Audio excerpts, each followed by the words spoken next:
അസ്സലാമു അലൈക്കും വറഹ്മത്തുള്ളാഹി വബറകാത്ത്.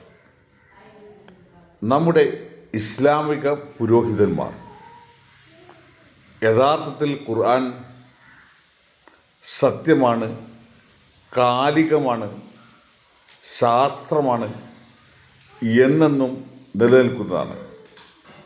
ആ ദൈവീക ഗ്രന്ഥത്തെ ഒരു പഴഞ്ചൻ സംസ്കാരത്തിലൂടെ 1500 വർഷങ്ങൾക്ക് മുമ്പ് പ്രവാചകൻ്റെ കാലഘട്ടത്തിൽ സയൻറ്റിസ്റ്റുകളായ വ്യക്തിത്വങ്ങൾ ഇല്ലാതിരിക്കുകയും അത്തരം ഉദാഹരണങ്ങൾ പറയാതിരിക്കുകയും ചെയ്യാനുള്ള കാരണം ആ കാലഘട്ടം കഴുതയുടെയും ഒട്ടകത്തിൻ്റെയും മരുഭൂമിയുടെയും കാലഘട്ടമായിരുന്നു. അന്ന് അത് ഉദാഹരണമായി പറഞ്ഞു. എന്നാൽ ഇന്നു നാം ആ അറഫ പൂർണ്ണമായി നമുക്ക് ശാസ്ത്രീയമായി നമ്മളുടെ മീഡിയയിലൂടെ കണ്ടുകൊണ്ട് തന്നെ നമുക്ക് അന്ന് നോമ്പെടുക്കാമായിരുന്നു.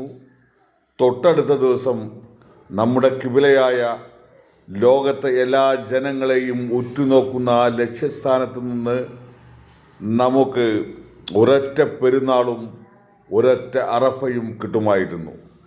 എന്നാൽ മതപുരോഹിതന്മാർ അതിനെയെല്ലാം തട്ടിമാറ്റിക്കൊണ്ട് നമ്മെ പെരുന്നാളിൻ്റെ ദിവസം നോമ്പനുഷ്ഠിപ്പിച്ചുകൊണ്ട് ഹറാം ചെയ്യിപ്പിച്ചിരിക്കുന്നു.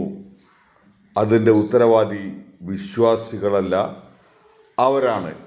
എന്നിരുന്നാലും വിശ്വാസികളായ നാം ഇതിനെ ചോദ്യം ചെയ്യുകയും അടുത്ത പ്രാവശ്യമെങ്കിലും തിരുത്തുകയും ചെയ്യുക ഇൻഷാ അല്ലാഹ്.